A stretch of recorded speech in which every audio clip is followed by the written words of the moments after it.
steel. Does that count? Well, yeah. There's Boomstick. Hey, Boomstick. Buddy. Boom. There he is. Walter, I have ain't never me. shot steel challenge. I've shot steel plates and all kinds of steel targets, but never shot the steel challenge. So I'm as clueless as that guy.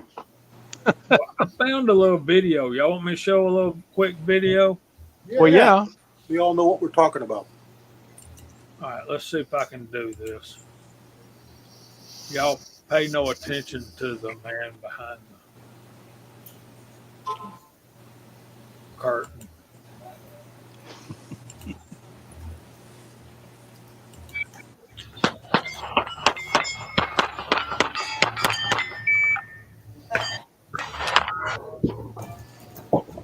Hi, I'm Doug Canny, professional shooter for over 30 years, and today I want to talk to you about Steel Challenge. What is the Steel Challenge? It is what it sounds like. It's all steel. There's 8 to 10 stages, depending on the size of the match and where it is and what level it is. It's all fixed steel. It's the same course of fire, the same stages. You're going to have 4 shoot targets and a stop plate. So you're going to engage each target, and then you're going to hit the stop plate last. And it's all done by time. Fastest time wins. So all the stages except for outer limits, you're going to shoot 5 runs or 5 strings, and you're going to throw your worst one out. When you start on roundabout, you're going to shoot string 1, string 2, string 3, string 4, string 5. It's really cool that way. The fact that you can kind of build a score, you can kind of get warmed up and get a little faster, hopefully, each run. But you don't have to knock the steel down. So any hit, edge hit, any type of hit on the steel is a score, is a hit on the plate. So I had 4 good runs, and I pushed the last one just to see if I could make up maybe a quarter of a second. And as soon as I missed the first shot doing that, I knew that run was pretty much hammered. So I kind of went for it on the last one. So it can get very fast with the top shooters. So the ROs have to really be on their heels. Just some of the strings, we're shooting 5 shots in under 2 seconds on 5 different plates. Steel challenge matches are all about speed and accuracy. Each miss can add a second to your time, which can be the difference between winning or losing. It's a known course of fire, so that way if you find out a local club has a match, I'm here in Florida, and Volusia County runs a weekly steel challenge match and typically also a big monthly match. We just finished up the state shoot. They have all the stages set up. There really is no power factor, so basically if your gun runs, you can shoot it. And the other nice thing about Steel Challenge is there's a lot of different divisions. We have rimfire, we have rimfire rifle, iron sight rimfire rifle, optical rimfire rifle, rimfire handgun, optical and open sight. We've got carry optics class, we've got limited, single stack, open. So all of the classifications you see on the handgun side and even rifle side in USPSA translates over to Steel Challenge. But they started out with the rimfire for the kids to get them involved, but it's really jumped on for everybody because everybody loves to shoot 22s. So if you got that 10-22 rifle, 22 pistol, and you haven't shot it in years, take it to the range, set up a stage, look for a club near you that's got Steel Challenge, and I know you're going to have a blast. I'm Doug Koenig for Davidson's Gallery of Guns, and I hope to see you on the range.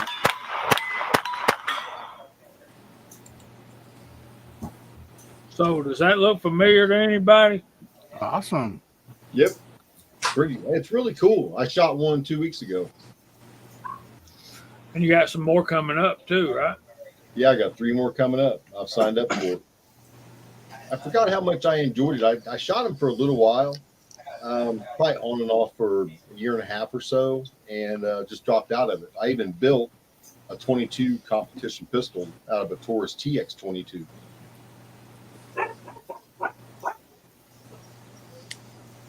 That sounds like that would be the way to go.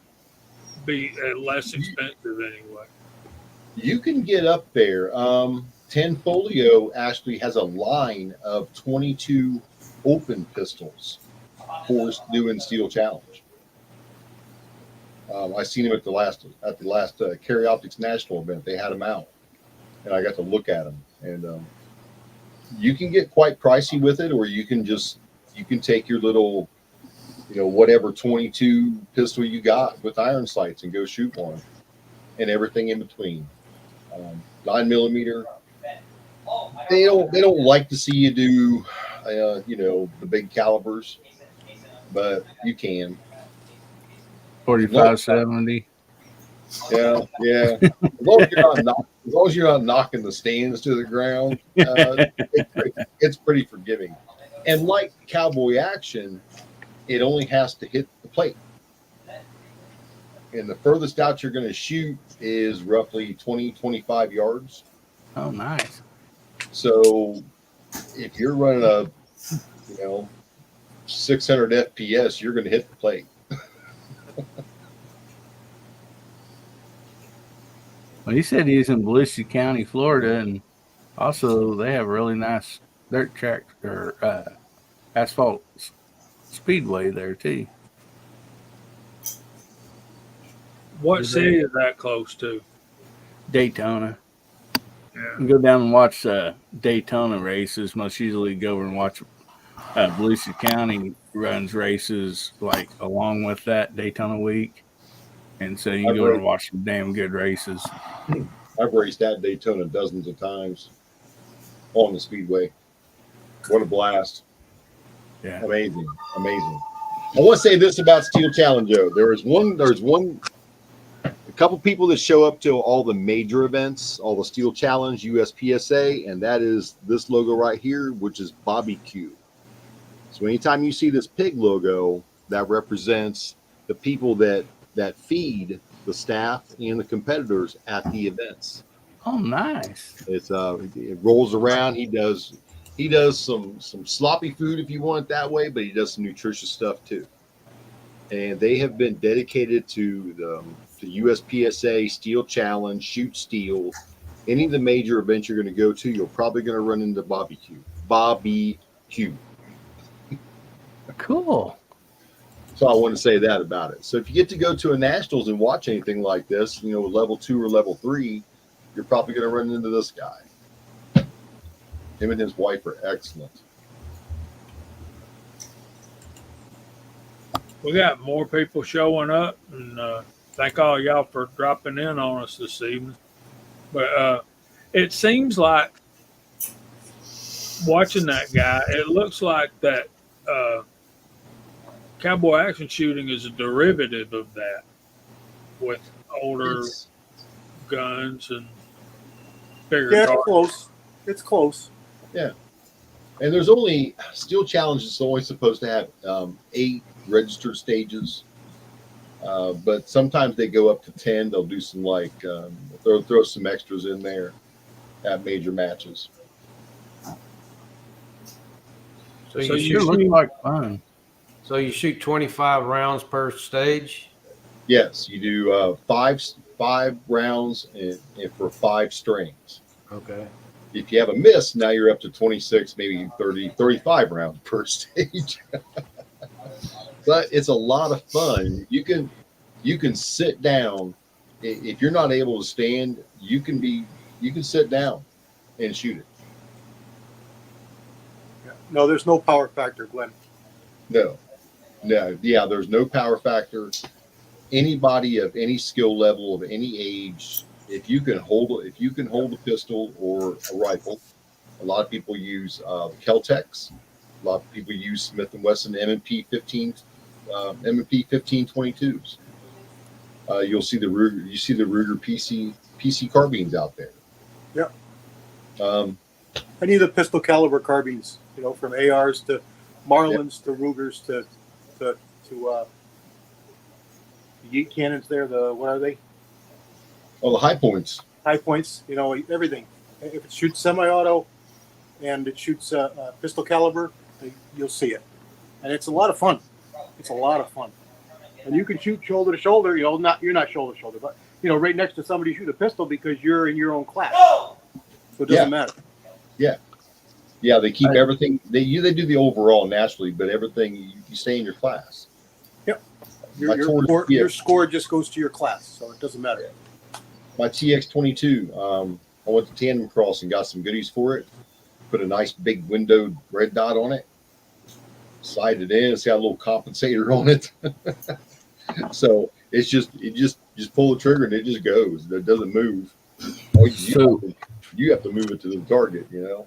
The thing So with only 5 targets, is there a revolver class? Yes, you can shoot revolver. I mean, but is it like in its own class, or you have to go up against the semi-automatics? No. Everything is in its own class. Whether it's revolver, rimfire optics, rimfire open, PC open. I mean, there's so many classes that almost if you have any type of pistol, you can go shoot. If you one of the requirements for like one of the requirements though for like shooting a 9mm pistol is you have to have a holster. So if you're shooting anything above a 22, a holster is mandatory, and you have to start with wrist above shoulders. Okay. And then draw and then shoot the targets. If y'all excuse me and Scotsman for a minute, we need to address this comment. Daniel, God is my judge. What's the subject today?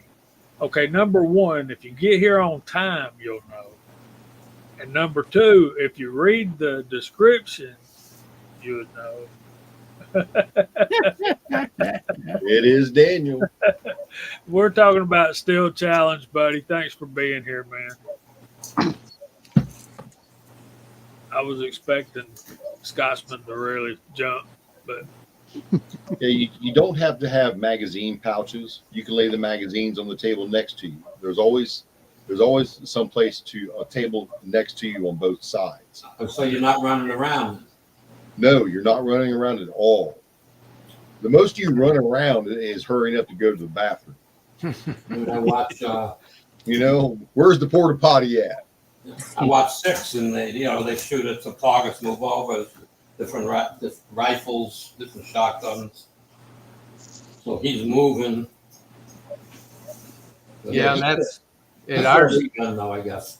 At our place, it's a kind of limited movement. We have smaller stages. There's some that have moves a lot. So, but the Steel Challenge, you got to stay inside the square box, don't you? Yeah. Yeah.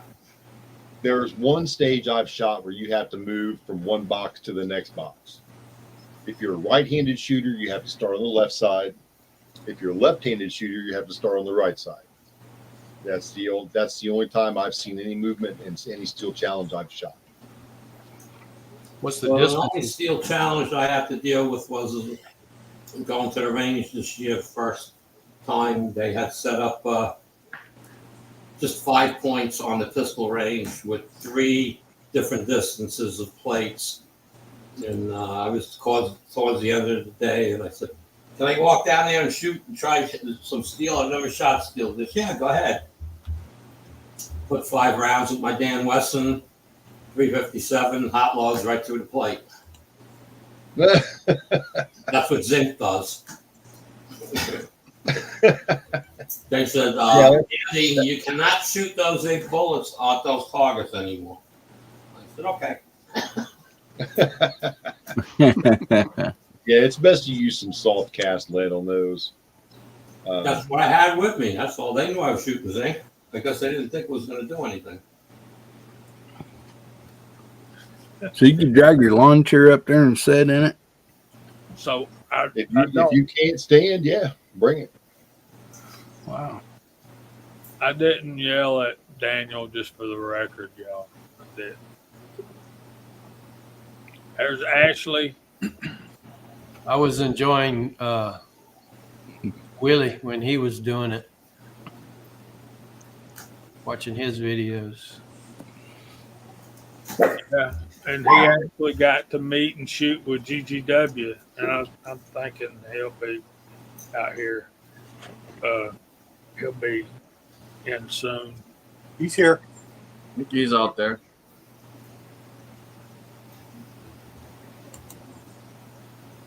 Okay. So I missed you, GGW. Welcome, buddy. Glad you're here. TMS, just a small tongue lashing. No, y'all. you got to learn to jump at Daniel first, or you get jumped on. He's a good one to have fun keeping up with. I always have a good time around him. Yeah, he's a fun guy. So what's the normal distances? Generally inside 25 yards. Mhm. Sometimes you'll have a special, but generally it's all close and personal. Different size plates. You could have, 11 by 14 steel as a stop or a start, or as a farther away plate. You could have 6-inch, 8-inch round plates. They're generally all static. Yeah, they're all static targets. Once they're set up, they don't move. It's a really good time for someone that wants to get out and do something like that. If they want to increase their accuracy, their timing between shots on different targets. You can use it as training, or you can be competitive with it. It doesn't really matter. Or you can just come out just to have fun. There's no shame in any part of it. And if it takes you 10 seconds to shoot at 5 plates, it takes you 10 seconds. If it takes you 3, it takes you 3. Yep. It takes you 10 shots. Shoot 5, it takes you 10. On the Smoke and Hope, I've done about my best is about a 2.5 second run on Smoke and Hope.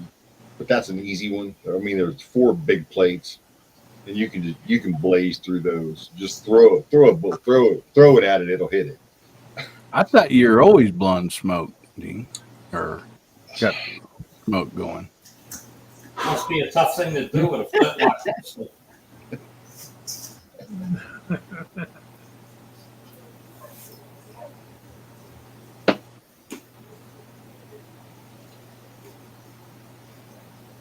So that's interesting stuff. It looks really fun, and I would do that. I would give that a try. Yeah, GGW says he used a 1911 for his first match, and was in senior the single stack division. So bring your 1911 out.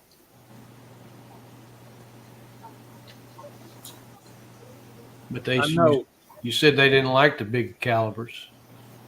You can shoot them. They don't. Well, 44 mag, 41 mag, 10 millimeter, those kind of big calibers. Okay. 45, 40 Smith & Wesson 9 millimeter, they're all fine.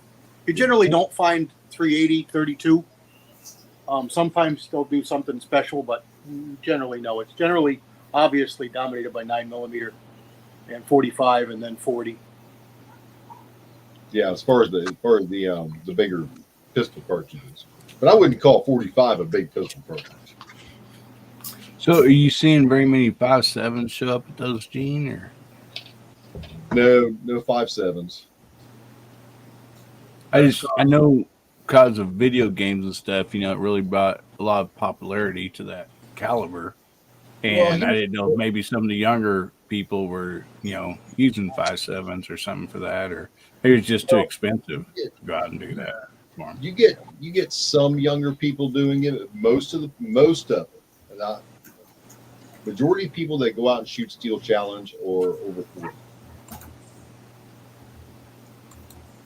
From what I see in my area, I mean, you do see some kids coming out with like their mom and dad doing it and stuff like that, but for the majority part, it's 40 and over. We got Hasbro out there.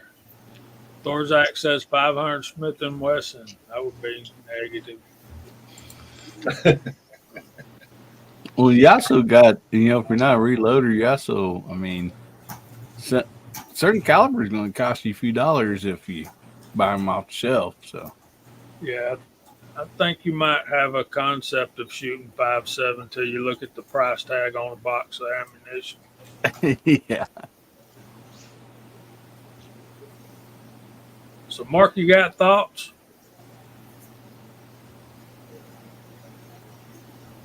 Nope. I have never shot Steel Challenge. My range doesn't even allow us to shoot steel. The closest that we did was a range trip last summer. Seth and I went down, and a couple of fellows were practicing for a steel challenge at another club that's a couple miles away, and they had one of the 9mm carbines, and the fella loaded up a mag and let Seth shoot it, and boy, he enjoyed it. So it's something we might like to do in the future, but really haven't had any chance to. It's been busy enough with all the other stuff we do. Can I make a comment about your shirt? Sure. There's usually a match at least once a month. Bueller. Save Ferris. Now your brawler would be fun shooting steel with, Mark. Sure would. There's usually a match at least once a month at some club near you, and you do not have to be a member of the club to shoot the match. But So it what? may be an in to get to be a member of the club. Yes, it can be if you would like to join that club, and it's one of those you got to have a reference from another member. It's going to be this much money a year. It's being seen a couple times, you know. After a while, it's like just mention it. Hey, that's a nice club. Then your match fees go down. Yeah. So club members usually pay about half of the match fee. Yeah, that's one thing that Six was talking about last week, being a member of that group of cowboy action shooters will make sure your match fee go down. How much is that, Six? It drops it by $5. We're paying $20 a match for members. Okay. I paid $20 for the match I shot. Well, we just went up from 15 because the landlord went up on the property.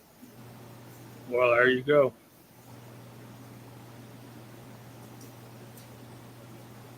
I just think it's a lot of fun. Most steel challenge matches out, if they're outside at the range, they'll put up canopies for you to stand under while people are shooting. So you're not standing out in the hot sun all day. You know, a lot of people bring umbrellas on their carts like I do. I tend to go prepared, but most of the time they'll set up a canopy or two and you can stand under it while everybody's shooting. So you're not doing like USPSA is, put your feet on the rocks in the sun and run. You know, steel challenge is a little more friendly. I think they hold one every so often at the club up here. I was going to be a member of them before I went up to the other range that I'm at, as far as shooting range. I got a steel challenge event at a range about 10 minutes from my house, and that's one of those private clubs. And last time I was out there, he asked me if I'd like to join. I said, yeah. He said, well, you got to come to a meeting. I said, okay, I'll get a hold of you, and I never went back. So this time, since they're doing the steel challenge now, I'm gonna go ahead and join it. So I've got another range closer to me to do things at. This one's $300 and something bucks a year to be on it. I think this was $100 a year, which is average around here. Which, I mean, that gave us a 100-yard shooting range plus two. Kind of breaking up there, Six. Was it? You know, that we have that range there has a 100-yard range.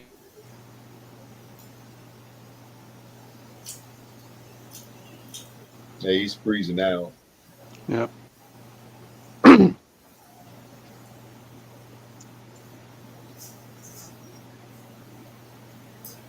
It's good to see Broke Loader 2 out there.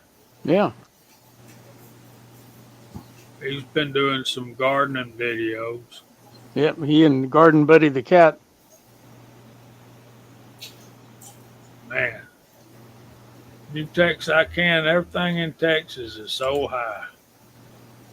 Good grief. $1,000 a year. I could join probably 3 or 4 clubs around here for $1,000 a year. and that's with initiations.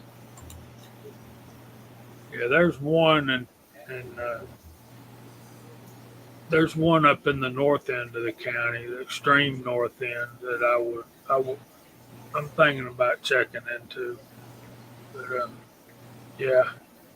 So, Scotsman, are you there? Yeah, I'm here. While we got a lull in the action, uh, tell us a little bit about the Alec Baldwin thing. I know you had it looked up earlier.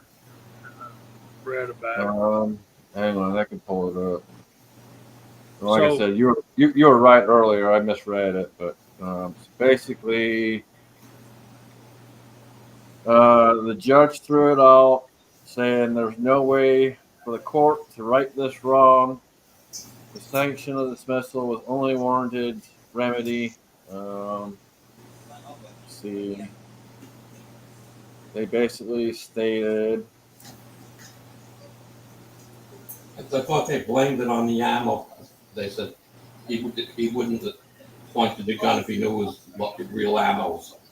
They're blaming it on the evidence, saying that the evidence could have been was tampered with prior to the trial,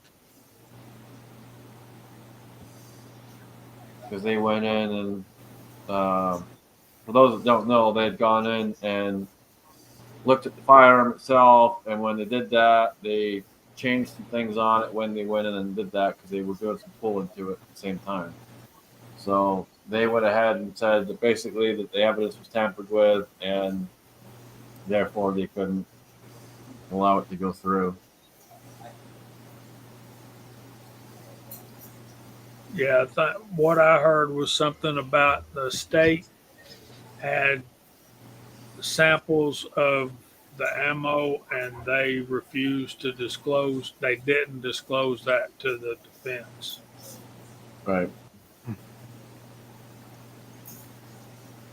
Yeah, the one news story I got there just basically says that the evidence was tampered with.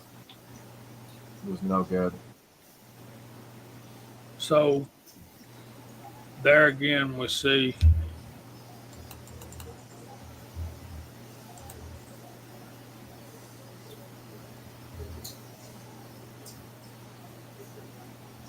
what's going on? the rich and powerful keep getting away with doing whatever they dang well want, pretty much. That's it.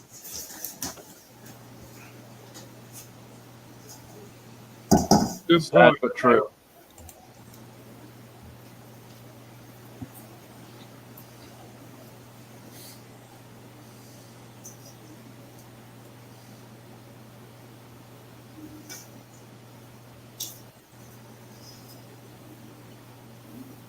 Got some good comments over there in the side chat.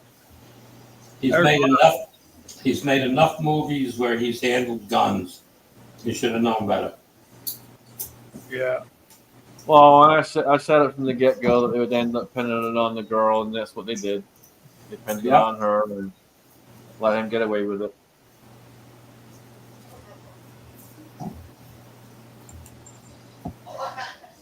But just remember, folks, if it's in your hand, you're the one that's responsible. Ain't no one else but you. That's you and me. That's because we're normal citizens. Because one of us, we'd be behind bars. He was sat behind bars until the trial. He should have sat behind bars until the trial. That is the way the system works. That is what would have happened to one of us. Yeah, not if you got money, it ain't.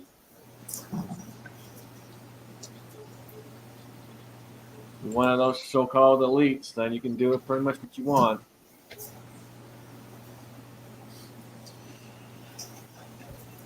Well, any one of us would have been honest and has a conscience and wouldn't try to evade it. Right. There's that too. Any one of us would have been smart enough to check it before we actually shot it. That's true.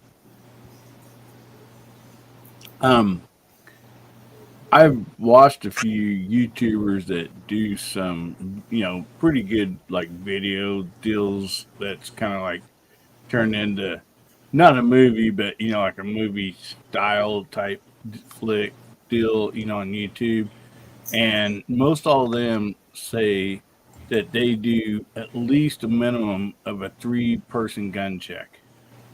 So a minimum of 3 people check each pistol or rifle before everything starts, and most usually 5. So there's not only one person looking at it, but 3 to 5, and I think that would be a smart rule to follow. So common sense doesn't play into it because anybody with common sense wouldn't have live ammo on a movie set. Period. Right. Right. And again, Yeah, any one of us would have checked it and all that and made sure what we got and what we don't have. I would have checked it and still been scared. Yeah, I've been around a while. I know Andy's been around longer than me, but I've never heard of anything like this before.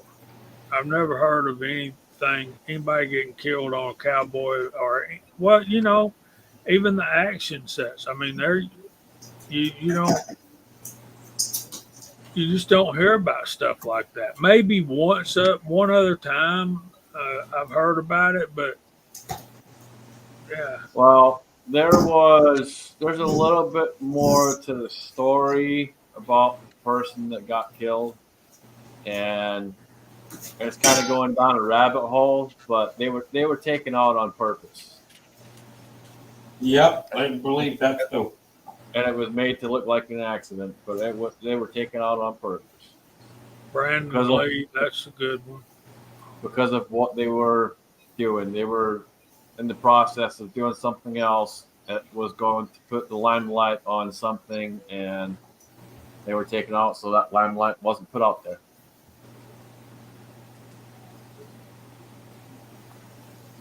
I mean, think of how many thousands or hundreds of thousands of not just counting Hollywood action movies, just like westerns, have been made, and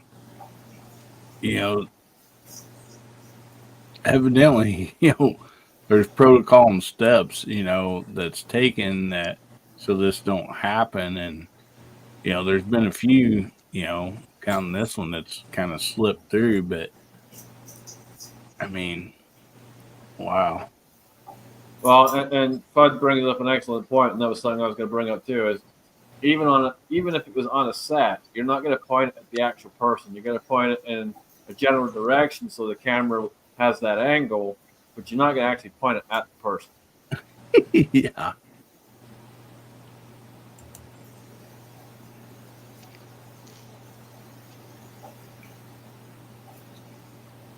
I'm not familiar with that one, Big Al. Our basic rules are never point at something you ain't willing to destroy. So, movie set or not, I ain't pointing at somebody. So, I've always been taught, you're responsible for anything in that, rifle or gun when it's in your hands. and there's a prime example. 635 episodes, not one accident. I wonder why. Yeah. Careful, conscious people.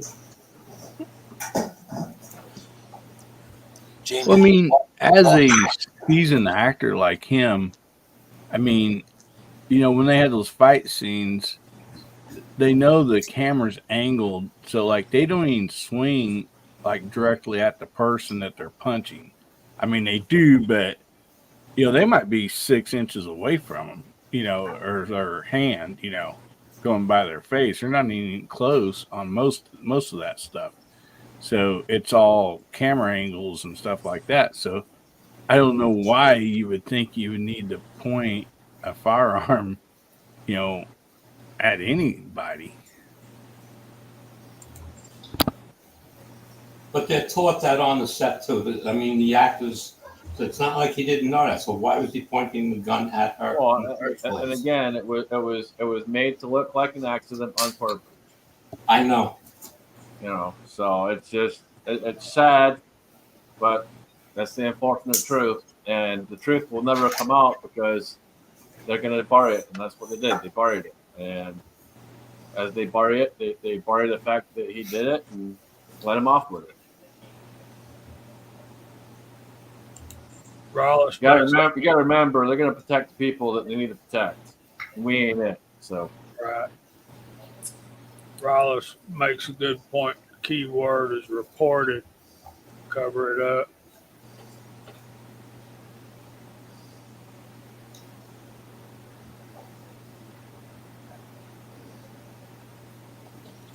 Big Al's got the story of John Eric Hexum. Yep, that's who I thought he was.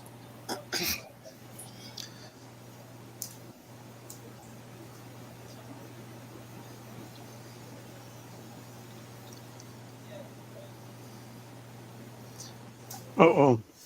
There we go. Are we ready? Yes, sir. On 3, 2, 1. Hey! West Coast weirdo. The Battle Bean, his own self, has joined us. So, Good to see you, Mario. speaking of West Coast weirdo, I got to call Mock tomorrow. I ain't talked to him. I ain't had a good sit down with Mock in quite a while. I need to talk to him. Yeah, we kind of are, Mario. We're kind of bent out of shape about Alec Baldwin getting away with something that none of us would have done, and then none of us would have got away with it either. There's Ron 2A Matters out there, and we just blow through calling out the side chat. How about Steele, Walter? You read my mind. I had it already typed in, ready to go. All right. That's what I was going to say too. Very good. And I think there's our brother back. There's Ricky. Very good. And I think there's our brother back. There's Ricky. Yeah. Right. Windows wants to update. Wow, they blew off the page. I'm glad I've got a mouse. Let me see if Isn't that a wonderful thing? I tell you what, man, the up arrow still don't work. I had to check it just to make sure. So, of course, Walter was first. He's on the panel and in the side chat. There's Paul Loud. Good evening. Dwayne 7834. Hillbilly Ups on the panel and in the side chat. We got CW Longshot, who is also Andy 79Z28 is also GGW Outdoors, reloading from the hot pots on the panel. 6-shooter Texans on the panel. Paul Loud, Papa's Place, Andre D'Angelo, Mark Thomas is on the panel. Tim S, Big Al, Broke Loader 2. Put that up there. Rollis Carvelis, Mario Mosen, Hillbilly Up, Tactical Fud, Daniel God is my judge, Mr. Bob, Paul Loud, Run 2A Matters, Dwayne 7834, Dale Pogue, New Tex I Can, Edward Petty, 01 Guy, I know Big Al, Walks Fletcher, Tim S, Crash, welcome. And is that everybody? I believe it is. Good to see. Oh, there's Alaska One Andy. And Thorzak's got corned beef hash and eggs.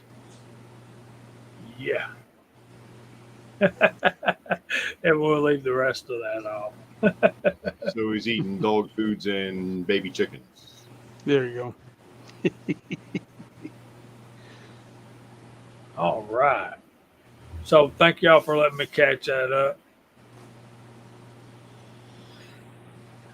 And anything else we need to say about Steel Challenge? Everybody needs to try it. Yes. Like CW just said, everybody needs to try it. Look at your local ranges. Look at their calendars at your local ranges. And they're going to be listing the matches and things they're going to have. Jump into one. Run with your brum. You know, you can shoot a revolver. You can shoot a single stack 1911. You can shoot a 22 pistol, 22 carbines, any pistol caliber carbine. You know, there's no movement to it. You don't have to run around. It's a lot of fun, and it will help you in your basic fundamentals. And we say it on all these chats when we're talking about any kind of the shooting platforms, but get out and shoot, guys. That's the biggest thing. Get out and do it. You know, I understand being nervous getting out there maybe the first couple times with a lot of people watching and all that good stuff, but really just get out there and have fun. Don't worry about what happens at it. Just do your best not to DQ yourself. Pay attention to the rules. And, you know, we say it all the time, too. Everyone's going to help you out there. And they will. They'll help you. They'll walk you through it and they'll help you. I think that's the point of the series, Scotsman. The point of us talking about all of these different types of competition is to get people, get our friends out there to just go have fun. Take your guns and get involved and go shoot, go have fun, get to meet some like-minded folks and exactly. We even have some in the community that goes on. We have different challenges. We got Day at the Range. We got No Pro.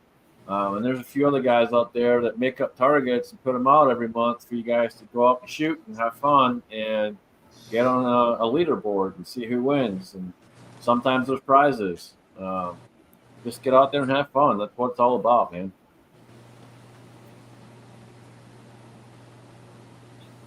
there's Ghost 907. Welcome in, buddy.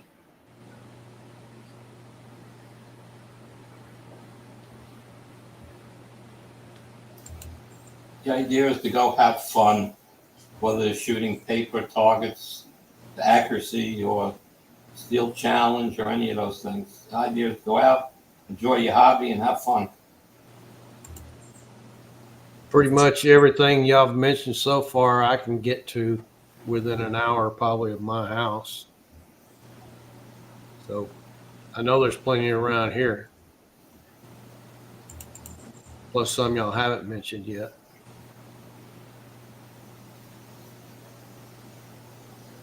Very good. Broke Loaded, the Zig Challenge has been on for a couple of years, but not too many people doing it. Yeah, replacing the steel targets gets pretty pricey. Yeah, and Andy done told us that zinc goes right through that mild steel. My loads have anything I've loaded hot. I mean, you know, I think I'm like something 1,650, 1,700 feet per second coming out of my Dan Wesson 357. That ain't stopping too easy. No, it ain't. GGW, I can tell you after my first match, I wanted to do it again. And of course, when you're doing it with Willie Bullet Man too, that matters a good bit. Absolutely. Willie's missed, man. Willie is missed. He was an awesome dude and a lot of fun, and he'd tell you the same thing. Just get out there and do it. I mean, hell, look at him, man. He had freaking one leg and went out there and did it. It just goes to show there's no limitations to it. You know, it's a lot of fun for anybody. Here's an interesting comment Mr. Bob brings up. And we lost somebody.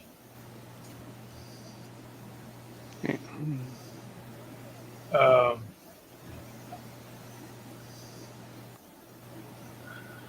I think it well, was Gene.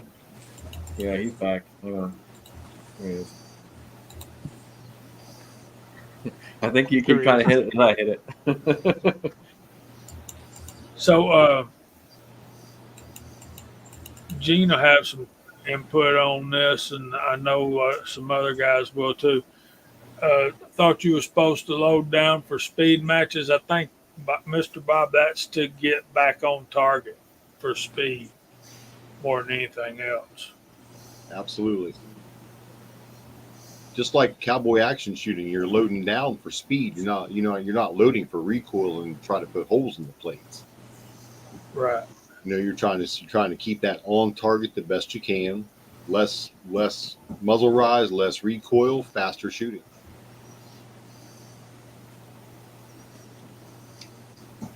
Some of the guys I shot pistol silhouette with, they didn't download full bore 44 magnums.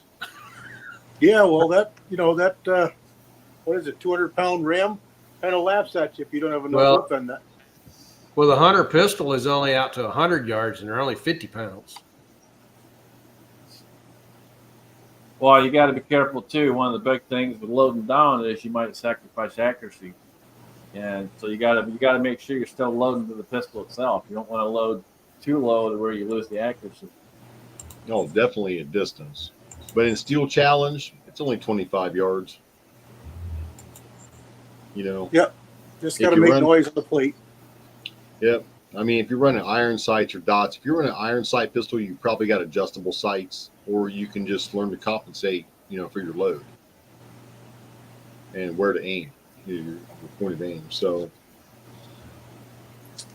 Generally speaking, those farther targets, 25 yards, are not small.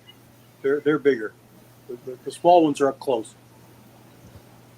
Well, and one thing to note too, and Daniel's got the comment out there, but Daniel loads a particular load for his Shadow 2, but it won't run in my Shadow 2. So even though it's the same gun, it doesn't work in mine. So again, just make sure when you're doing your loads, you're paying attention to your firearm itself, because it is a unique thing. It's not always going to be the same as someone else's. absolutely. Yeah, thanks for asking that question, Walter, because I wanted to get into this comment. And, I don't know, Yule, I guess is how you say that. And thanks for being here, buddy. You mean, what's it costing us to reload 9mm, or how hot are we loading them, or I think he's asking cost. Yeah, cost per round. If you're like some of us here, you'll that cast our own bullets. Most of us have a relatively inexpensive, if not free, source of lead, so we can discount the price of the projectile. So it's mostly the primer and powder, and maybe a little bit of powder coat. I calculate mine these days at about 13 cents a round max, and that's mostly the primer these days. Oh, by the way, you guys, the Blue Kool-Aid people, Dylan, I don't know if you get it, go on their website, log in, create an account, and get their newsletter. They are constantly selling CCI small pistol primers, $89. Yeah, I've seen them around the net for $79 lately. Yeah. On various sales. So primers have come down. I didn't think they ever would, but they have come down to that $70 mark. Well, small pistol, small rifle, but not large rifle or Magnum. Not large rifle. We have a CCI 500s for 70,000 right now. Yeah, and that's way better than the $110 that they went up to for a while. Yeah. I'm starting to take them to the matches and sell them at the matches now to my buddies just for cost. Just trying to help out fellow reloaders. So I picked up 5,000 to take to the match Sunday. That's good PR for the company too. Yeah, it's good PR for the company, and it's good for other people too. I'm taking a few Mhm. pounds of powder too. Very good. If I bring him back, I bring him back. But I took him. Yeah. You ain't brought none back yet, have you? No. The guys at the Steel Challenge went through the whole box I had brought with me. It was crazy. Now listen, we deal with this a lot, okay? Especially with the CCI 500s. I had a guy at the Steel Challenge event, and he said, "How much a box?" I said, $70. He said, "I'll take a box." I said, "Okay, here's a box. A brick, 1,000 rounds." He looked at him and said, "I don't want these." I said, "Why not?" He's like, "There's only 500 in the box. I'm not paying that much for 500 primers." I looked at him. I said, "Are you serious?" He said, "Yeah." I said, "Are you a reloader?" He said, "Well, yeah." I said, "Have you ever used CCI?" And he's like, "Well, yeah." I said, I said, "Well, CCI 500 is CCI's number for small pistol primers. There's 1,000 in the box." And everybody around starts saying, "Dude, that's 1,000. There's 1,000 in there. There's not 500 in there." Because what we get is OEM packaging. We don't get the pretty fin feather fur Cabela's, your local sports shop blue wrapper. We get the white box OEM packaging because that's how he buys it. And it says 500 on it. And we get phone calls all the time from people going, "Hey man, there's only 500 primers in this brick." Yeah. You pulled them all out and counted them, right? That's how you know. Yeah, I tell them to count again. Yeah. And- Yeah. Go ahead and count them again. Recount. And I hear Heath ask him the same thing. Are you a reloader? Have you ever used CCIs? Yeah, I've been reloading for 30 years. Well, and you still don't know what a brick of primers is. Just pencil in another zero on the end of that 500. Yeah, you might want to find a new hobby. There you go. Y'all also have what's from Argentina or somewhere? They're like 450. Cervacios. Cervacios, yeah. Mm-hmm. They're like $45 or $1,000. Yeah. Well, Crash is talking about Euro primers. Small pistol can be had for just under a nickel a piece. They go bang good enough. Yeah. Good Well, one. so those SAs, from Argentina, they're close to that. Yeah. That $50 Yeah, brick mark. Yeah, there's nothing Just gotta wrong with watch Cervacios. Just gotta watch those primers because what I've noticed is the seat and depth. You got to be real careful on the seat and depth because that's what makes the difference if it's going to go bang or not go bang. It's not like CCI, Federal, where you don't have to watch it as close on the seat and depth. You really got to watch the seat and depth on these. Yeah, they need to bottom out. Because if they don't, it's not going to go bang.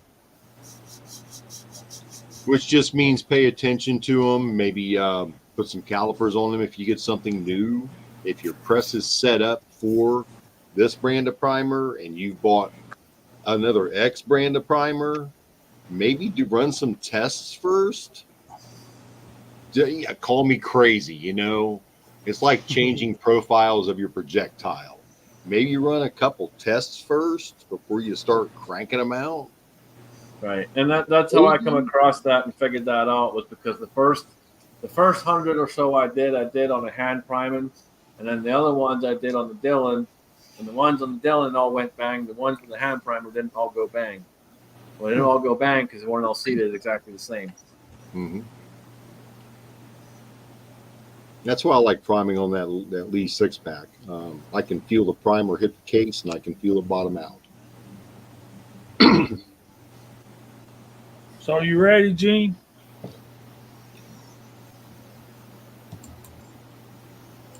All right.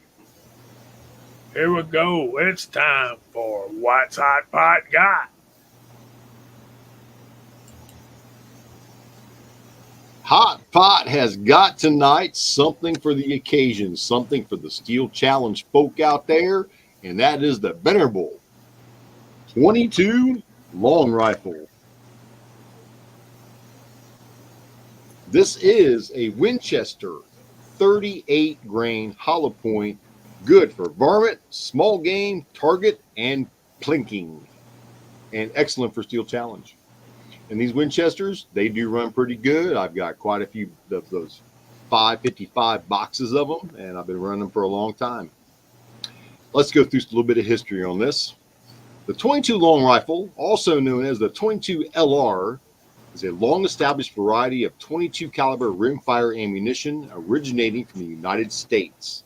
It is used in a wide range of firearms, including rifles, pistols, revolvers, and submachine guns.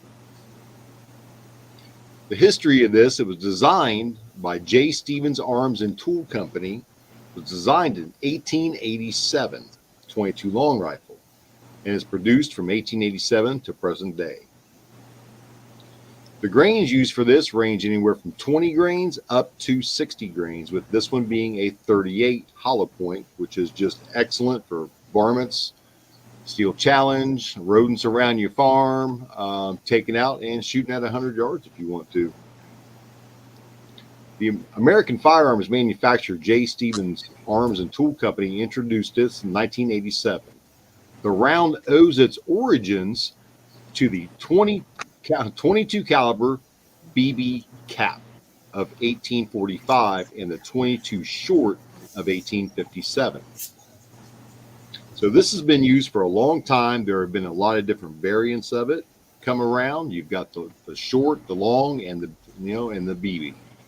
So it goes from the BB to the short to the long, and that's what we shoot today to go plinking with on a budget. And that is what Hot Pot's got tonight. Very good, very good. Those also work on hard seltzer, believe it or not.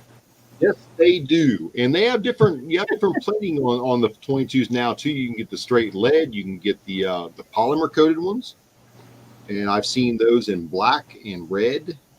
That's the only colors I have seen, and then the copper plate. So 22s are notorious for being dirty and letting your barrel up pretty good.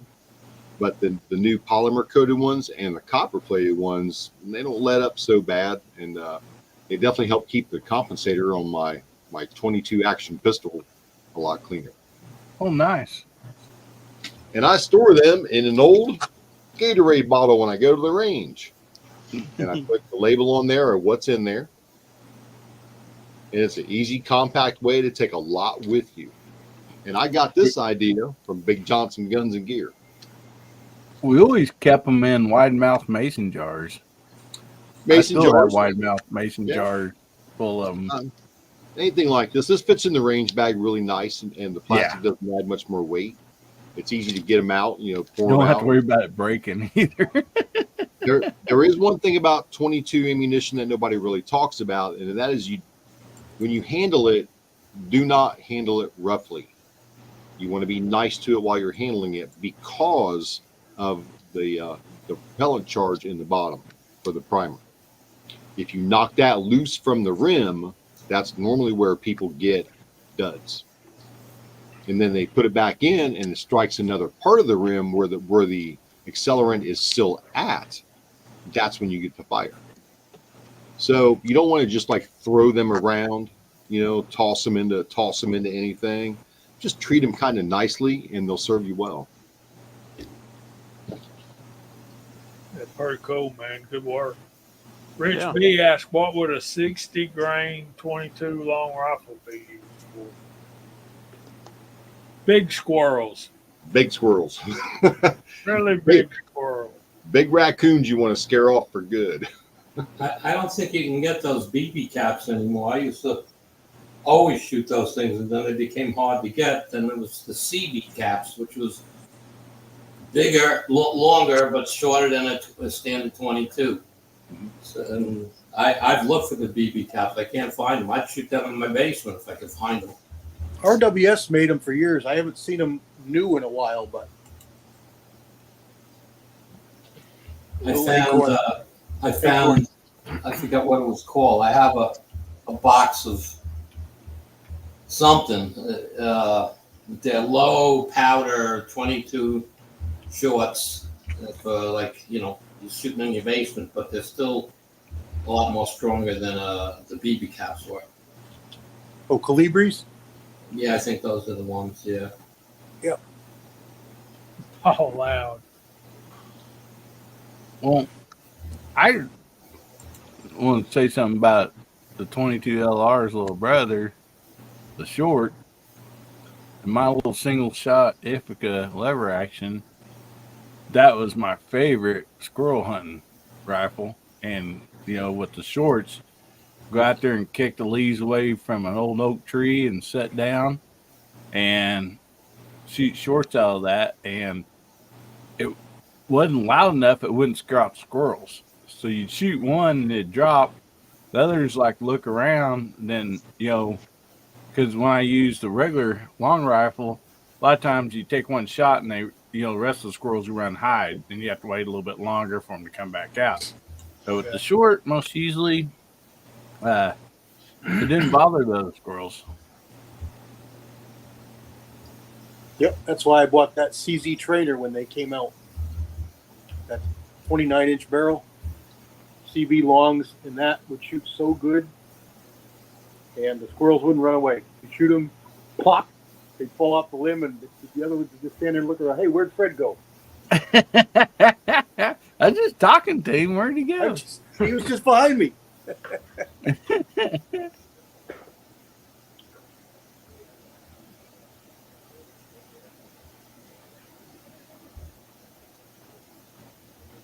All right, guys, I'm gonna bail. Oh, it's been a long week. Good night, Andy. Hey, Andy. Thanks for joining us, Andy. Take it easy, buddy. All right, everybody. Night, Catch Andy. you on the next show. Enjoy your weekends. Good You night. too, buddy. You too. Stay cool.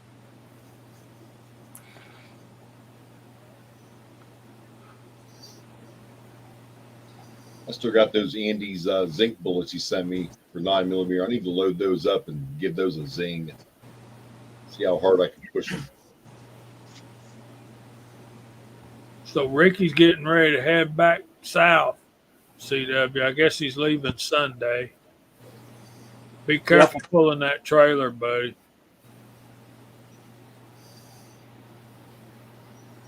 No doubt.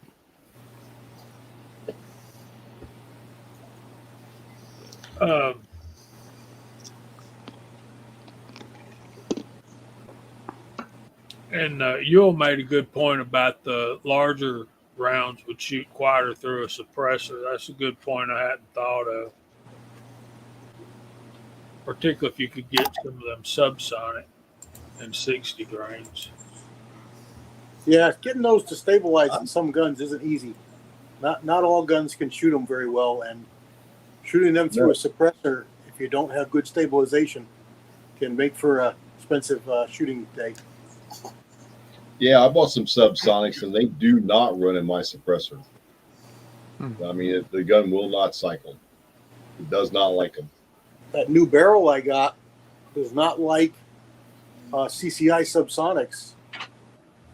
It shoots them okay, but they don't feed, and they're very hard to close the bolt, so they must be pretty fat. Interesting, yeah. Has anybody tried the CCI suppressors? I did, and they work very well. Did But they? the CCI subsonic does not. Okay. The suppressor I like that ammo. I picked some up. I didn't realize that it was different. I thought it was the same stuff, but it actually is very good ammo. The brick I got, very good ammo, very accurate.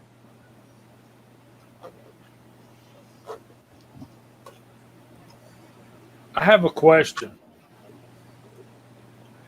I bought these earplugs.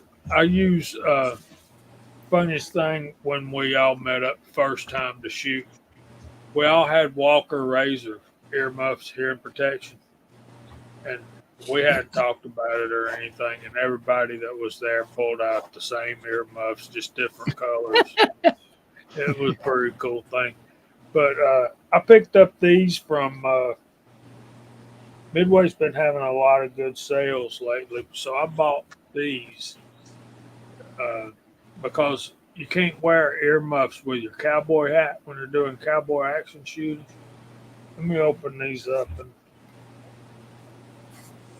and they're just like the earplug kind. I hope y'all be able to see these. Yeah. And Oh, I nice. forget, I think they were on the regular 129. I think I got them for like right 55 bucks. And they're really and truly, they're kind of like generic low grade hearing aids. They got the little dial and the little switch. You can see the little switch. Does any of you guys have any experience with these? Are these worth my money or my effort? And What kind of batteries do they take? number 10 hearing aid batteries. Take the battery out. Take the batteries out after you use them, because next time you go to put them in, they'll be dead. So you'll need to put a fresh set in every time you use them. Yeah, same thing with hearing aids. The battery will die if you leave them in. You got to pull them out. They're notorious for that. That's why they only had a 3-star rating, probably. Probably. The first set I ever bought, I bought Walkers that use the hearing aid batteries, and I took them to a couple matches, and I didn't use them after that, personally. I got this set of walkers here.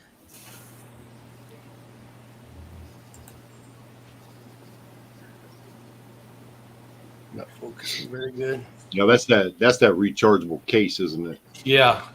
Yeah, it has a battery in it, so when you close them up in it, it charges, then you can recharge the case. The only problem I've had with these though is the rubber piece on it. It falls apart real easy. So I bought some aftermarket ones on Amazon to replace them. But I don't use them too much. I actually bought them for my wife to wear at the wedding hall because the DJs play that music so loud she can't hear nothing, even though she's half deaf as it is.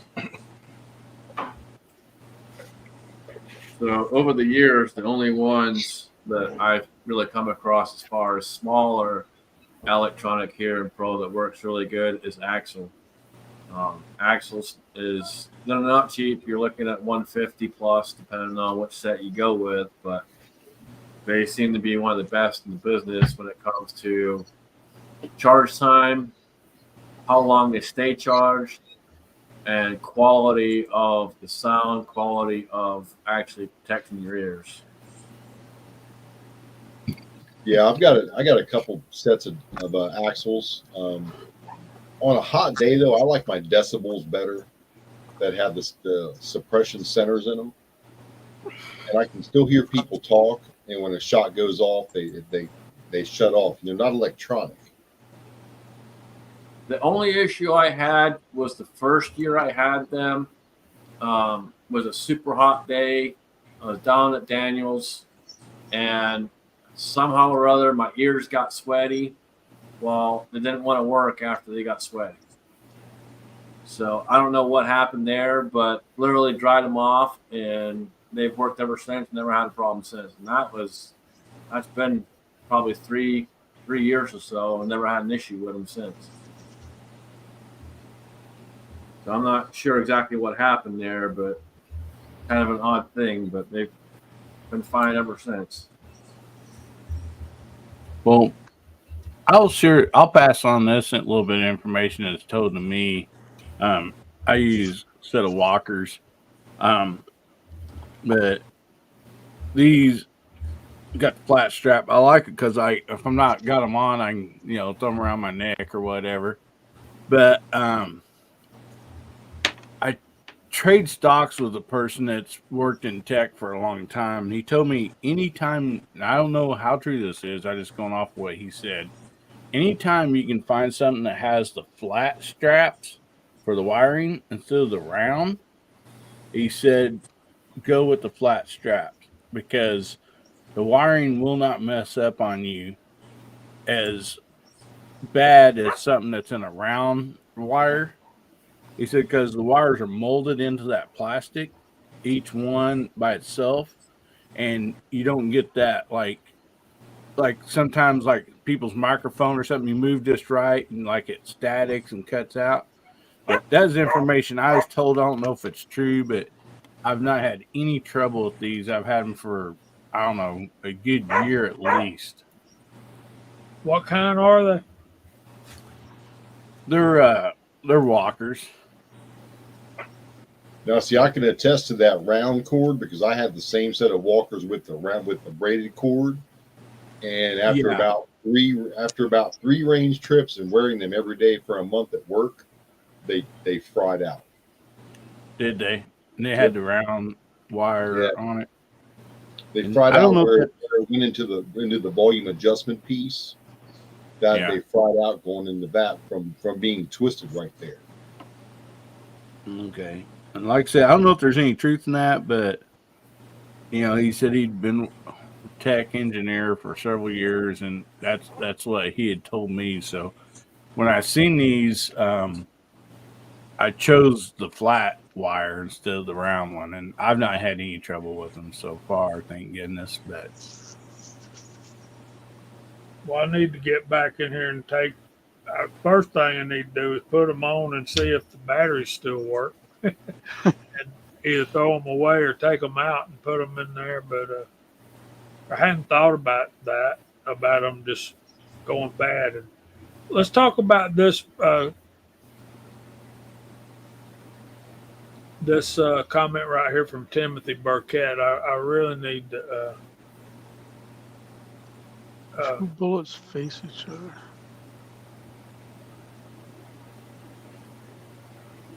I can't picture that. Are we talking about two bullets nose to nose? One got backwards in the magazine or something? yeah, I didn't understand either. I didn't know if it'd be like he stuck one and then it was barrel pointing back or what. I don't really understand. I thought he meant like a chain fire in a black powder gun. Yeah. But I don't know how it could happen on a modern cartridge.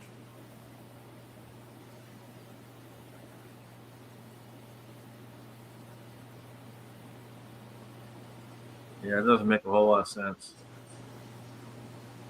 I think it's just how he worded it. So try to reword it so we can understand it better.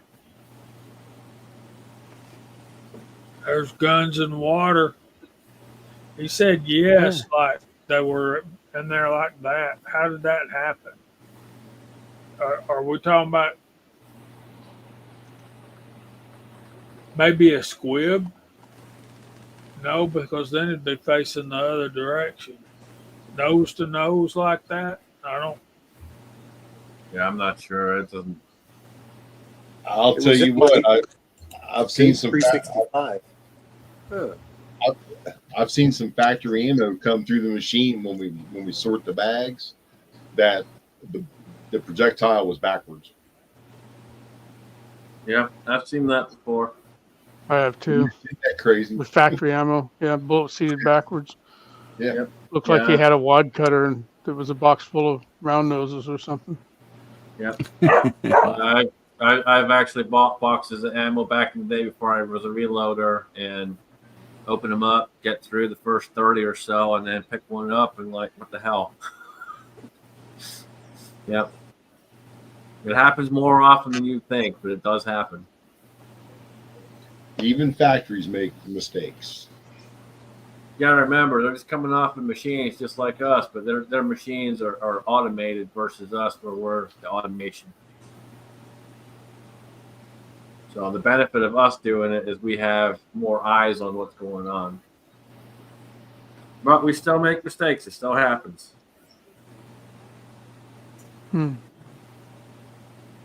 I've had 2 squibs over the past 3 years or 4 years. And I went the longest time without having any. Yeah, it happens.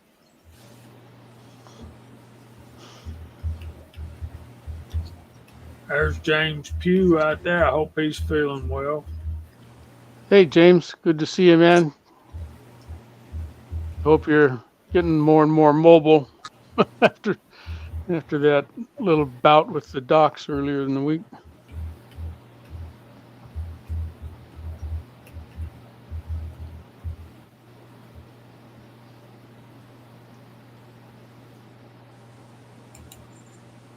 Oh, wow. Nose to nose, gun blew one round through the bottom of the cliff.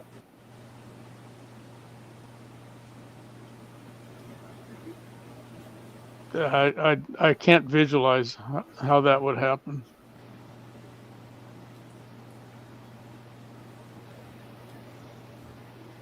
Sound like he had a case blow up to me. That's what it sounds like. Yeah. Yeah. Fired out a battery or something. Yeah.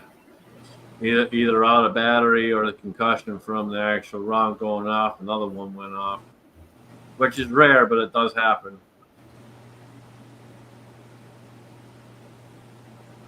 Dang, man. You okay?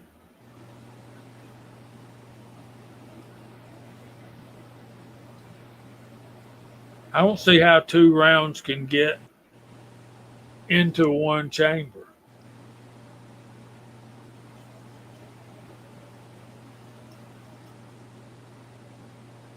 I wondered if 2 rounds was in the bullet. That's what he's talking about. 2 bullets in one case. Yeah, That could be. because one went out the chamber and one went out the bottom of the mag. Yeah, and he says one case is stuck in the chamber, so he's still got a piece of brass. It sounds to me like a blown case. Yeah, that's what it sounds Yeah. like. Yeah, if that case is stuck in there.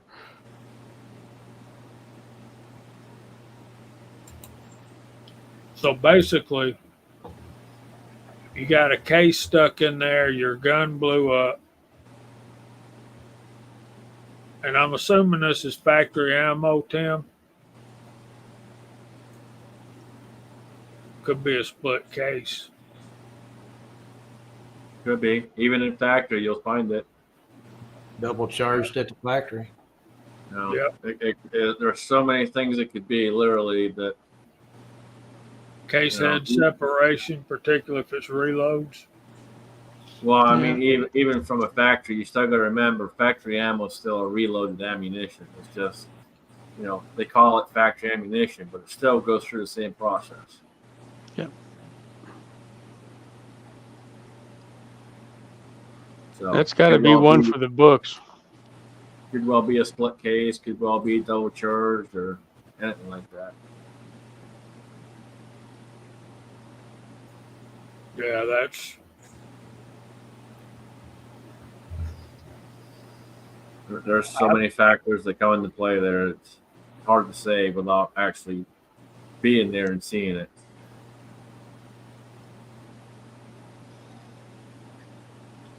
Yeah, reload 124 grain with tight group, 4 grains. You're going to have to pay to have your gun fixed, Timothy.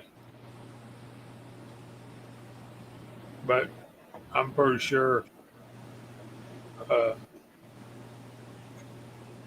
Stig will fix it for you. Guns and Water, it's a SIG 365X. So that's 9mm.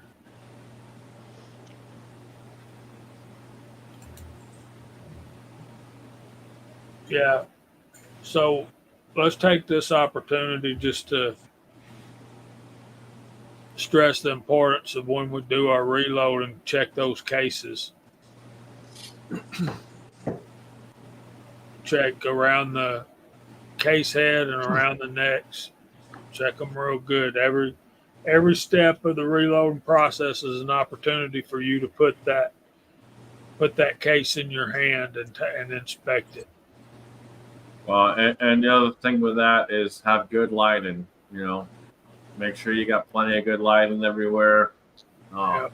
on my setup, I have a light right above everything, and then I have a light right on the press itself. So every time I'm looking, I'm seeing in the case, I'm looking at the case, spin it around, make Right. sure there's no cracks. Mhm. Yeah, it takes a little bit extra of a second, but take that extra second because that extra second could save your life. And another thing, and we'll let some other folks chime in here, and then we'll get to the verse of the week. The don't get sucked into people telling you, well, I can load 200 rounds in 30 minutes, or I can load 400 rounds an hour, or 300 rounds an hour. Don't do that. Don't get sucked into all that mess. Just do your thing. Do you. Make sure that your ammunition is safe for you to go shoot, because you're not only endangering yourself or your gun, you're endangering the people that are shooting around you as well. Right. Correct. Yeah, That's an excellent point. You look at Dylan, for example. Dylan boasts what, 700 or 800 rounds an hour or something like that, roughly. And when I'm running the Dylan, I'll do maybe 400 or 500 an hour because I'm taking the extra time. I'm looking at everything, making sure what's going on. It's you really got to pay attention. The most I've ever loaded was 250 rounds, and that's on that new Lee press. And I still take my time because I'm trying to get used to all that. I ain't used to all that progressive stuff. yeah, you blew out the frame there, Timothy. Mhm. The frame swelled all out. The slide's not going to move. Don't ask me how I know. Sound like I've been there, done that one to me. You live and learn, and you learn Yep. to look at them cases. 250 rounds in an hour ain't a bad clip, 6. That's pretty good. Yeah, I've got mine running. I was I've got doing an hour or 100 an hour. I've got mine running pretty good, and I take my time doing it, check everything while I'm doing it, and the most I've cranked out is maybe 350 an hour, and that's getting it at a good pace, just watching everything and just doing your thing. Yeah. And a competitor needs to be able to move a bunch of ammo through his system. To get set up and run 1,000 rounds at a time or so, and you don't want to load 1,000 rounds at Viejo pace, because that's going to take you till Tuesday if you start today. And and I sit down, and the most I ever loaded almost anymore these days is maybe 100 rounds at a time. There's a couple of my pet loads that I'll crank out 500.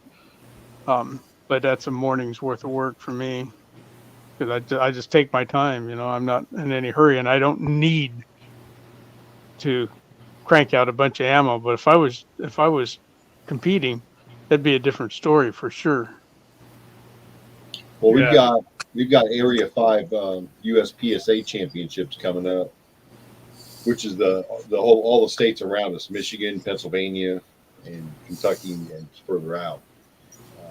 But I sat down, I cranked out 600 rounds for Ms. Hot Shot. It took about 2 hours to do it, and I just got going into my rhythm.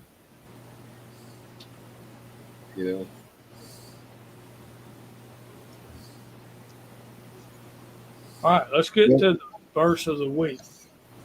Yeah. And as y'all know, we've been going through the Sermon on the Mount. We're going to bite off quite a chunk tonight, so I hope y'all be patient and bear with me. Last week we talked about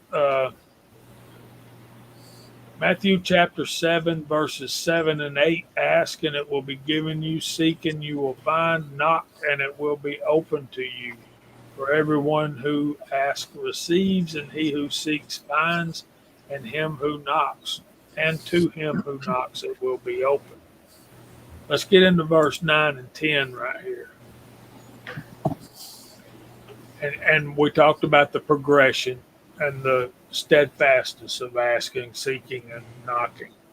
So, verse 9, we see in the Sermon on the Mount, we see a progression where Jesus introduces a concept, and then he translates that into the spirit of the law and not just the letter of the law, which the powerful people in Israel had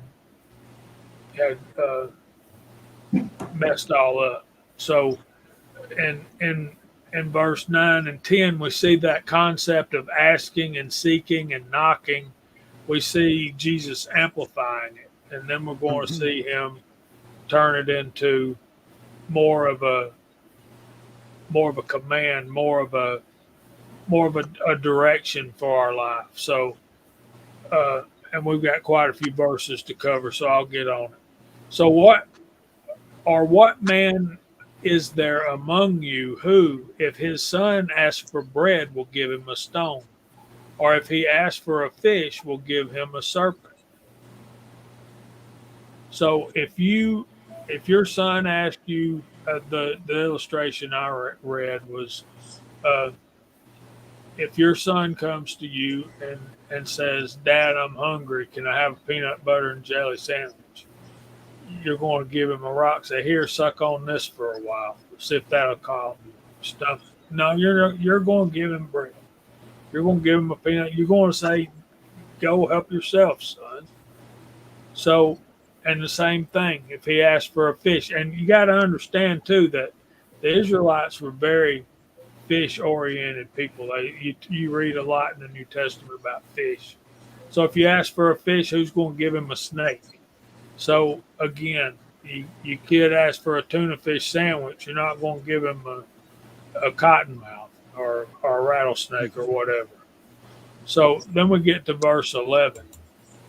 So if you then, being evil, know how to give good gifts to your children, how much more will your Father who is in heaven give good things to those who ask him?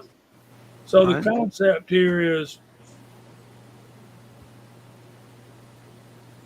we're not really evil. We don't consider ourselves evil. But when we consider the things that we do on a daily basis and compare that with the holiness and the purity and the loving kindness of God in heaven, we appear to be evil. And when you think about it like that, knowing that we can never attain the righteousness of God, then we're a little bit evil.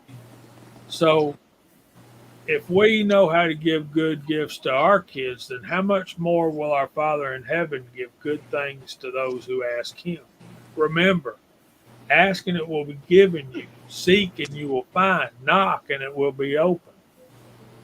Because God can do a whole lot more than we can ever think or ask. So then and I got verse 11 in here twice. So then we get to the crutch of the matter here in verse 12.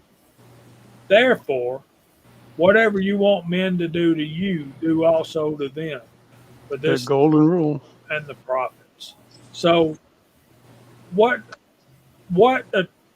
catches your attention right off in that verse? Therefore. So whenever you read therefore, you've got to ask yourself wherefore. Mm-hmm. Because when you read, particularly in Scripture, therefore, you've got to ask yourself, what is therefore? Why is that there? It's to point you back to his original thought of verse 7.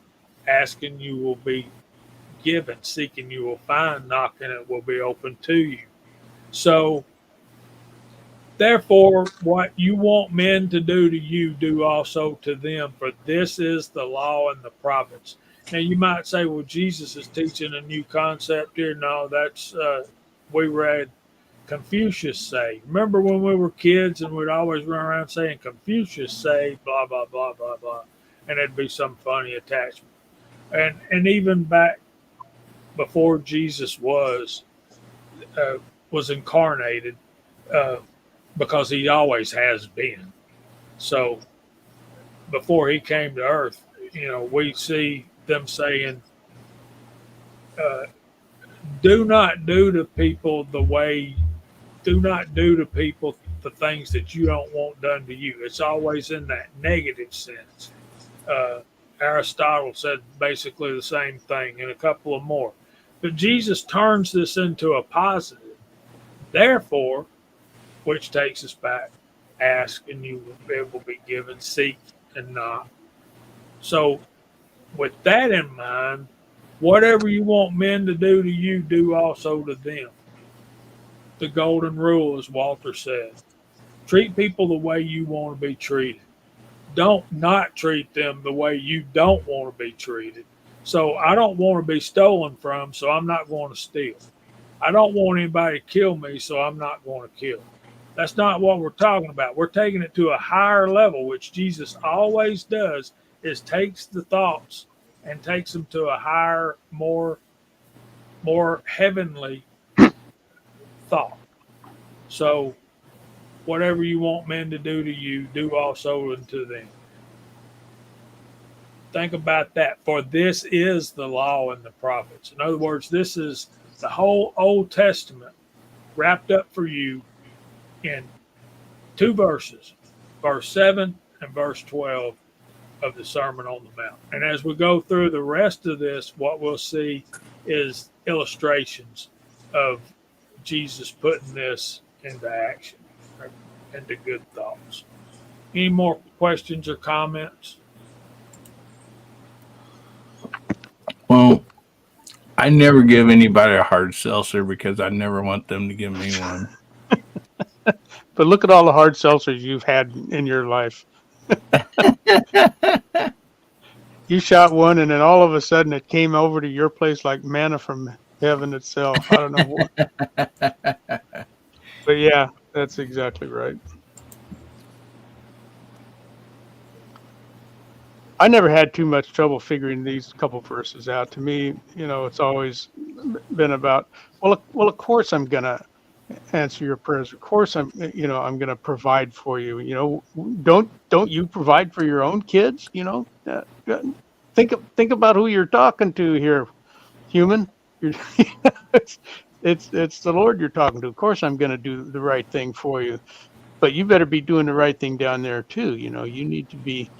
And I never could quite figure out the word evil in here either. That one never, that particular phrase is, you got to think about what he's talking about there. But, I think it's, you got to do your part down there too. You got to be, your best foot forward. You got to treat people right. And then, if you're leading the right lifestyle, then don't ever be afraid to come and ask for help from me, because it's going to be there. Well, it all goes back to relationship. The whole concept of what we've read lately is prayer, relationship with God, spending time with Him and talking to Him, and it's an awesome thing. The commentator I was reading, and I don't know who he was, but I'm gonna find out because I like this guy a lot. I like what he said about this particular passage. He says, I'm never concerned about opening my life fully to God. I'm more concerned about what I will miss if I refuse to open my life fully to God. So when we say Jesus is Lord of your life, that's what we're talking about. Opening your life completely to God, to be more about what He wants you to do rather than what you want to do. Yeah, and Guns and Water said it too. This is it's Hillbilly's motto. Says it at every one of his videos. Make somebody's day better, will you? He says that every time, and that's part and parcel of what we're talking about here. That's basically it. Mark, thoughts?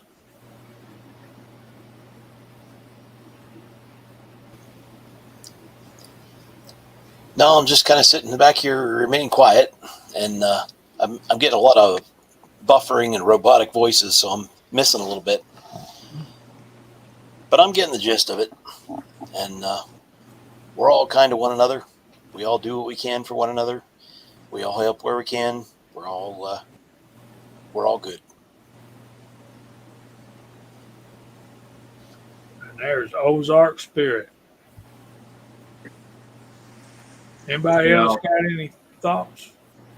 I'll say this, and take it for what it's worth, folks.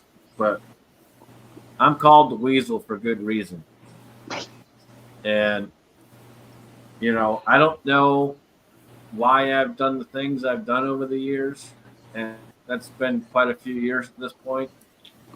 But I will tell you, from the first minute that I heard that C-Max is sick, I knew I had to do something. And when it comes down to it, you know, we all look out for each other. We all try to take care of each other and do what we can. And if you are right in yourself, you'll be right with others. And that's all you can aim for.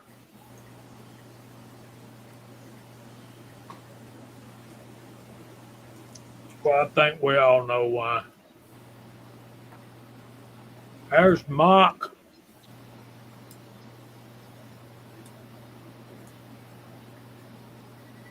Mock, I hope you got to hear the verse of the week, brother.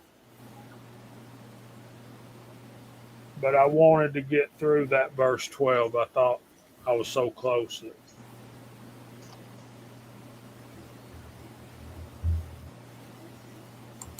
So, yeah, I'm excited about the verse of the week, and I thank y'all for indulging me.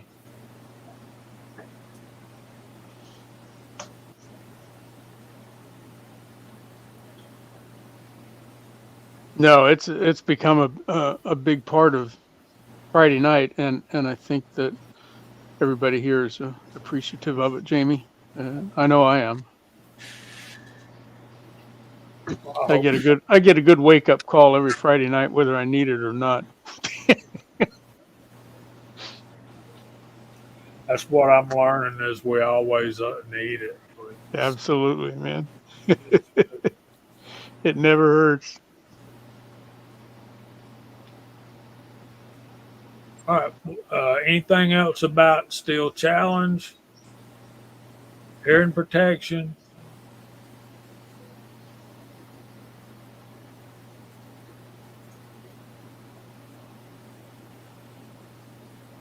James Q, yeah, good whap in the back of the head. Yeah, just look around, see what's up in your area, and get out and go do it. You know, have fun. And as far as hearing protection goes, you just, you know, hearing protection is a funny thing, just like holsters. It's going to take you a minute to find what works, and you just got to play around with it. You know, a lot of people out in the comments there were talking about using foam plugs and stuff like that. I've never been able to use foam plugs whatsoever. Just don't fit my ears right. So, you know, you just got to figure out. Sorry. I like Right, the Gene. silicon. I like the silicon ones on the string. Is what I like using. You know, those I've never tried. They work good. They're throwaways. You don't got to worry about them. They don't. You pull them out of your ears so you can talk and lay them on your chest. You know, they work good. I use those. I've got the electronic ones, the same ones you talked about at the Dead Zero. But you know, when you got a rifle or you got a hat on, they don't work. They don't work on the rifle stock or shotgun stock, and the earplugs are best style. Well, the razors work with rifle. That's the reason I bought them, because they are so thin. But no other kind of, unless you find another pair that's as thin as the razors. Yeah. And these, the batteries, after a few charges, then they don't last long. They won't last long enough to go through a cowboy match.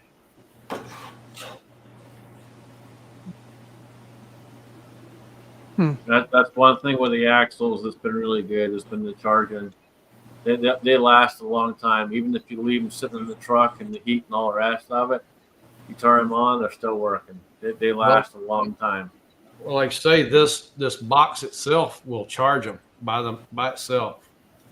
It's got a battery in it, so anytime you drop them in it, they're always charged. But it's gotten to where they don't last very long. And I don't think you can change the batteries in it very easily. I might be wrong on that. There's probably a lithium ion battery in there that's rechargeable that once it's done, you just toss it. Yeah. But that'll still last for a long time on the Good recharging. night, mode. Brian. Well, these didn't. These didn't last very long at all. How long did it Oh, last in full charge? That's one thing you can always reach out to the company too and let them know, hey, this is what's going on. I mean, like I said, I bought them for the wife at work, and because they kill all that loud DJ music, but she can still hear people talking. But she has to hear people talk to know what they want and stuff to help around the wedding halls. And she just didn't like them. She couldn't get them adjusted right. So I took them and was trying them. And I tried a couple cowboy matches with it, and they just started not lasting through the match. So I just quit wearing them. I mean, literally less than a year. All that stuff's good to know for our viewers. I would do a whole chat sometime on Ear Pro. We need to reach out to Raycon. I wish Raycon would make some Air Pro because, man, their earbuds are, in my opinion, very affordable and almost second to none. And I really, really love the Raycon stuff. And it'd be really nice if they made some Air Pro. I've been running a set of electronic plugs made by Earmore. It's actually another division of OpsCore that makes military headphones. And they last around 3 hours or so on a full charge. And to charge them back up in the case takes about 10, 15 minutes. And I've been running them so far for a few months now. And I've had some good luck with them. They've got indoor and outdoor settings. The only bad part is they do not have a volume control. It's a set volume control. So, but these will work with an app on your phone. You can adjust how much background noise you want to hear and all that kind of stuff. All right, we got to start going through the room. We're late. Chad, we need to talk about PRC, so send me that email you've been typing for the last 2 weeks. And we'll get you on here. And I thought Chad, he sent it last week. I thought he said that he had sent it. Maybe check your junk. Okay. I think he said he sent it. I know I got an email from him, so I've got his email now. James Pollard, cigarette filters work good. These use those all the time. Yeah, I ain't found it, Chad. So let me go check my spam and stuff. So,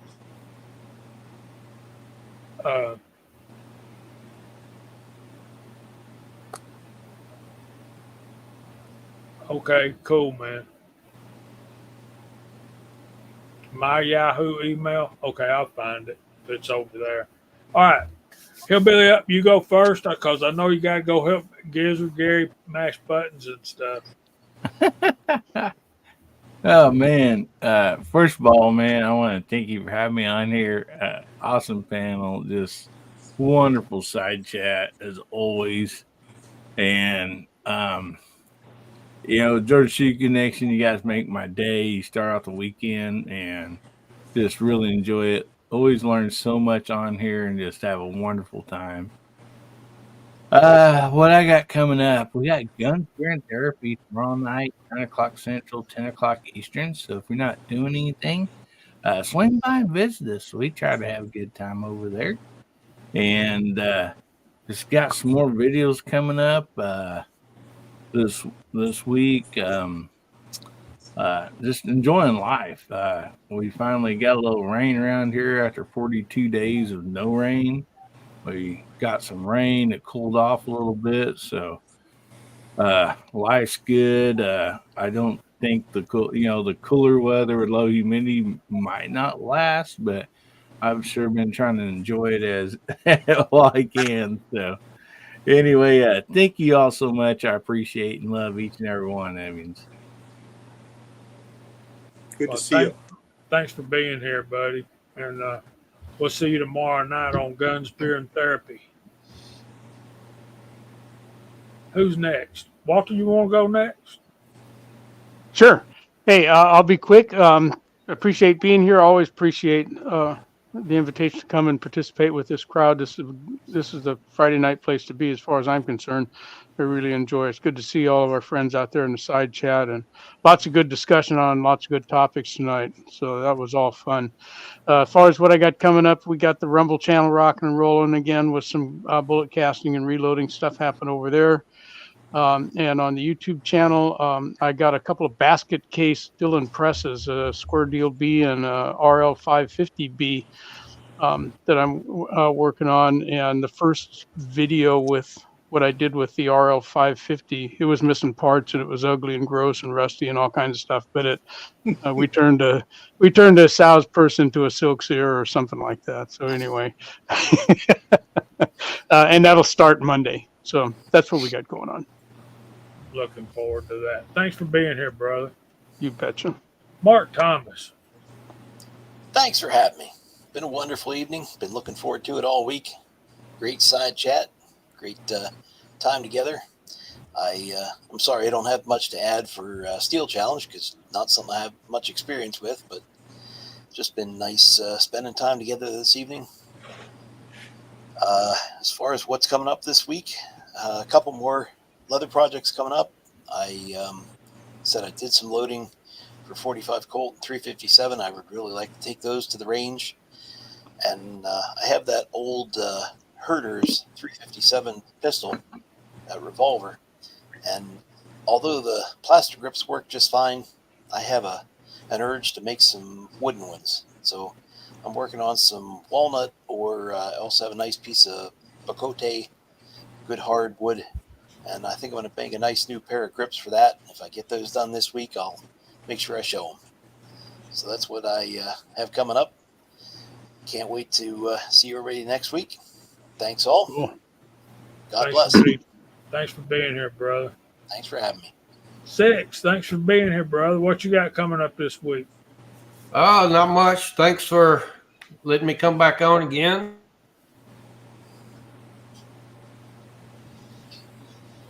Well, we're honored to have you. You froze Good up. time. You're always welcome. Always. I think he just froze up again. He did. Yeah, well, darn it. Doggone it. He hasn't blinked. Yeah. I like that cross on his When- mouth, too. Yeah. So Got hopefully, a tournament tomorrow, but our match tomorrow, but we're not going because we wasn't ready for it because we were supposed to be going out of town. So we don't really have anything planned for this week. That's about it for me. well, thanks for being here, brother. We hope you come back. And I got you on the email list, so you'll be getting them. All right. So, Hot Pot, what you got coming up this week, my brother? Oh, well, first, thanks for having me on. Had a really good chat tonight.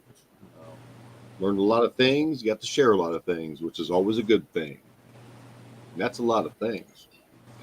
Let's see. Tomorrow, I got really nothing going on except for maybe some dry fire practice, and then we got a USPSA match on Sunday to attend to, which is a local favorite club that we shoot at. It's going to be a good time. I just want to wish everyone a blessed weekend. Take good care of yourselves. Be good to people. Be good to yourself. And always remember to keep blowing that smoke. Yeehaw. Thanks for being here, Gene. Mr. Scotsman, what you got coming up this week? I'm not sure if I'll have a whole lot this week, folks. I'm in the process of healing. I'm not going to go into too much detail, but I got some back issues going on, so in the process of getting healed up there. But hopefully, we'll be feeling better soon and can start getting some more content out there. I planned on doing that this past week, and that just didn't happen. I got things ready to go, some other stuff that's set up, but the big thing that I'd say is just get out there, do some shooting, get out there, do some competition, get on these challenges with Day at the Range, No Pro, and all these other guys that are throwing challenges out there. It's a lot of fun to watch and see folks getting into it. And the whole thing there is just trying to get as many people involved as possible. So that's what we do around here. We try to have fun and just get out and shoot. So do what you can and stay safe, stay vigilant, and always a pleasure being here and great seeing everyone up in the side chat. And big thank you to the side chat for all the questions, because like I said, when I typed out in there, it helps drive the chat, and we do appreciate you folks out there, because if it wasn't for you, it'd be hard to do these chats. So. Thanks for being here, Scotsman. We appreciate it. Hope you feel better soon. CW, what you got coming up this week? Oh, I got a lot of good stuff. I got, I'm still on my video a day, and I've now got shorts coming out every other day in the evening. So I got that scheduled. I got a couple of really, I think are going to be really good learning videos. I had something happen at the range, and I videoed it by chance. So used it as a learning, talking experience, teaching experience. And we got 3 videos out of it. So hope everybody enjoys it. That's coming up this week in 3 parts. I got a video coming tomorrow with a big thank you to our own Mark Thomas. And I did a little work on 1022. And I got about 3 or 4 challenges thrown in there as well. Like Scotsman said, these things are a lot of fun. There's at least 3 or 4, maybe 5 people are doing them. There's a couple people that are doing them occasionally, like Boomstick does once in a while. But there's a couple of guys that are doing them regularly. And these things are a lot of fun. And you just drop a comment, and they'll send you out a file. You print it out on your printer, or get a hold of me if I'm shooting it as well. And generally, I'm shooting most of them. And I'll send you out a file. Just print it up and shoot it. And it's a lot of fun. I shot one Monday that it's a stinker. It's awful, but I posted it anyway because it's reality. You know, that's what it's like. And you know, you don't always pick and choose what happens and how things work, and you can't always shoot one whole groups, and sometimes things just don't work out, and that's reality. So that video is posting, and you'll get a chuckle. I didn't get mad or anything. It was all in fun. It was all good, but the wind got me, and I couldn't count the number of targets that were supposed to be there. It said 12. I didn't see 12, and it's kind of a chuckle from start to finish. And I think you'll enjoy it. I also want to mirror everybody else's comment and saying a big thank you to our side chat and everybody on the panel. You know, I enjoy seeing each and every one of you every week, and it's a lot of fun. Really, really good interaction. I was listening a lot more, and I was talking this week, and I really, really enjoyed Jamie's section there at the end with the golden rule. You know, that's one that we all need to be reminded of every so often, and it's something that I really, really try and do as much as I can. I am going to talk to Walter a little bit after the chat, and I'll talk to Papa's place, and I want a couple of things I want to do. So thank you to everybody. We had some good numbers tonight. It was a really good chat. Went by pretty quick. I think we got a lot of information out, and I think it was a good time. So thanks everybody for coming and participating, and we couldn't do it without you guys. So really good time. Thank you. We wouldn't want to. Did I miss anybody? Got everybody? Just you. All right, so let's clear the deck for Gizzard. Gary, thank all y'all for being here. Thanks, panel. Thanks, side chat. We hope the Lord blesses y'all real good. And if He's willing, we'll see you next Friday night at 8 o'clock. Say good night, y'all.